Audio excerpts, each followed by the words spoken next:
তিনি এও বললেন যে দুনিয়ার কিছু কিছু দেশ তো আমারও সফর করার সুযোগ হয়েছে। এইরকম উর্বর একটা ভূমি আর এইরকম পরিশ্রমী মানুষ দুনিয়া কমই আছে। আমাদের এই মানুষগুলো লেখাপড়া জানে না, জীবন জীবিকার তাগিদে বিদেশ চলে যায় কাঁচা হাত নিয়ে। সেখানে গিয়ে তারা পাকা সভ্যতা গড়ে দেয়, কঠোর পরিশ্রম করে। এই মানুষগুলার হাতকে আমরা দেশেও কাজে লাগাইতে পারলাম না, বিদেশেও পারলাম। এই হাতগুলাকে যদি পাকা হাত করে আমরা বিদেশে অন্তত পাঠাতাম, তারা একটু স্বস্তির সাথে রুজি রোজগার করত এবং পরিবার, দেশ দুই জায়গায় আরো সমৃদ্ধি অর্জন হতো। এটাও আমরা পারলাম না। দেশে যে সম্পদ আছে এটারও পাহারাদারি করতে পারি না। বড় বড় চুর, শিক্ষিত মানুষের সবাই সৎ নয়, আবার সবাই অসৎ নয়, কিন্তু বেশিরভাগ ক্ষতি ওই বড় বড় লোকদের দ্বারাই হয়। তাদেরকে আমরা নিয়ন্ত্রণ করতে পারলাম না। এবং তিনি বললেন যে এর জন্য আমরা রাজনীতিবিদরাই দায়ী। আমাদের মাথা, আমাদের চরিত্র ঠিক হয়ে গেলে বাংলাদেশের মাথা এবং চরিত্র ঠিক হয়ে যেত। এটাই বাস্তবতা।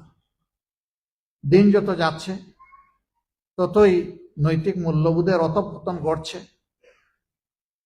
মূল্যহীন, জ্ঞানহীন শিক্ষার সার্টিফিকেট নিয়ে বেকারত্বের মিছিলও বাড়ছে। বিগত নির্বাচনের আগে আমরা জাতিকে কিছু ওয়াদা দিয়েছিলাম যে আল্লাহ তাআলা যদি জনগণের ভোটে আমাদেরকে নির্বাচিত করে দেশ পরিচালনার সুযোগ দেন, তাহলে এই কাজগুলো আমরা করব ইনশাআল্লাহ। ভোট আপনারা দিয়েছেন, ভোট সুষ্ঠু হয়েছে, গণনা এবং রেজাল্ট দুইটা দুষ্ট হয়েছে। এবং অনেকেই এখন সত্য কথাটা আস্তে আস্তে বিভিন্ন কায়দায় এখন বলে ফেলছে। হ্যাঁ, সত্য চাপা পড়ে না, একসময় বের হয়ে আসে। আমাদেরকে লোকেরা আফসোস করে নির্বাচনের পরপর বলতেন, আমরা এত ভোট দিলাম, আপনারা ভোটগুলা ঘরে উঠাইতে পারলেন না। আমরা তো দিলাম আপনাদের, ট্রু, জনগণ তো দিয়েছে আমাদের। এর প্রমাণ হচ্ছে গণভোটের রায়। আমরা পরিবর্তন চেয়েছিলাম, জাতীয় পরিবর্তন চেয়েছিলাম, বিশেষ করে আমাদের যুব সমাজ। এই গণভোটটা ছিল পরিবর্তনের রায়। এখানে মোটা দাগে 4টা কথা ছিল। এই 4টা কথা যদি বাস্তবায়ন হতো, তাহলে বাংলাদেশে 3 মাসের একটা সরকারের আজকেই বিভিন্ন জায়গায় গিয়ে ভুয়া ভুয়া শুনতে হতো না। মানুষ তাদেরকে ওয়েলকাম করত।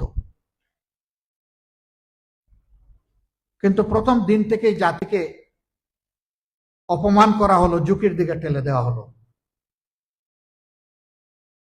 যে অর্ডিন্যান্সে নির্বাচন অনুষ্ঠিত হলো, জাতীয় সংসদ নির্বাচন, একই অধ্যাদেশে গণভোট অনুষ্ঠিত হলো। আজব। এই গণভোটের পক্ষে আমরা অবশ্য একটু জোরালো কথা বলেছি, কিন্তু বর্তমানে যারা সরকারে আছেন তারা ক্ষীণ হলেও তারাও বলেছেন এর পক্ষে।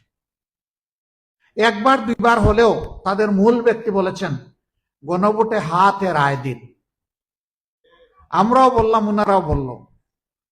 নির্বাচন হলো, গণভোট হলো, 68.6% মানুষ হায়ের পক্ষে অবস্থান নিল, রায় দিল।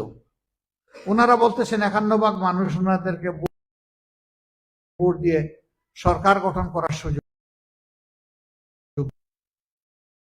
আপনারা এটার কথা বলেন কেন? আমরা তো এটার বিরোধিতা করছি না। আমাদের বুকে কষ্ট থাকা সত্ত্বেও জনগণের প্রত্যাশা পূরণ হয়নি, ব্ল্যাকমেইলিং করা হয়েছে, ইঞ্জিনিয়ারিং করা হয়েছে, তা সত্ত্বেও আমরা চেয়েছি বাংলাদেশটা গণতন্ত্রের ধারার উপরে, রেলের উপরে উঠুক। একটা সময় হয়তো একটা পরিণত জায়গায় গিয়ে পৌঁছবে। আমরা তখনই বলেছি, আমাদের অনেক রিজার্ভেশন থাকা সত্ত্বেও আমরা এই রায় মেনে নিলাম। আমরা তো এটা অস্বীকার করি নাই। তাহলে ওই রায়টা মানছেন না কেন? প্রথম দিনে একসাথে 2টি শপথ নেওয়ার কথা ছিল। আমরা যারা 77 জন ছিলাম বিরোধী দলের, আমরা সবাই নিলাম, ওনারা নিলেন না। আর ওনাদের দল থেকে যারা বিদ্রোহী হয়ে নির্বাচিত 8 জন, তারা নিলেন না। তারা ওনাদেরই, এই লোকগুলা ছাড়া বাকি আমরা নিলাম। আমরা বললাম আপনারা নেন, এটা নেওয়া আপনাদের দায়িত্ব। ওনারা নিবে না। কেন নিবে না?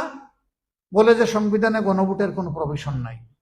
আমি জিজ্ঞেস করতে চাই, বাংলাদেশের প্রথম গণভোট জিয়াউর রহমান সাহেব করেছিলেন কোন সংবিধানের ভিত্তিতে? সেই সংবিধানেও তো গণভোটের কোনো প্রভিশন ছিল না। আপনারা আজকে যে দল, এই দলের যিনি পিতা, তিনি গণভোট করলেন, সেইটাও কিন্তু সংবিধানে ছিল না।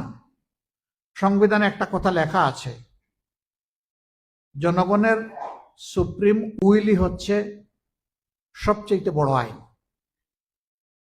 আর জনগণের সুপ্রিম উইলের একমাত্র বই প্রকাশ ঘটে গণভোটের মধ্য দিয়ে। আপনারা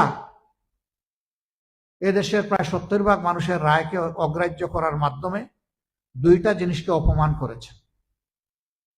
একটা গণতান্ত্রিক মূল্যবোধকে অপমান করেছেন, আর একটা জনগণকে অপমান করেছেন।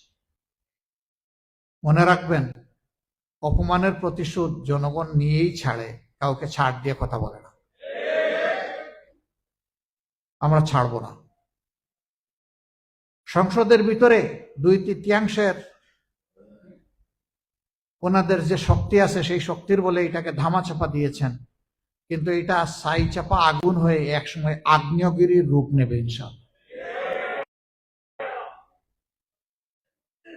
আমরা ভিতরে এবং বাইরে এই লড়াই আমরা চালিয়ে যাব, এটা আমরা বন্ধ করব।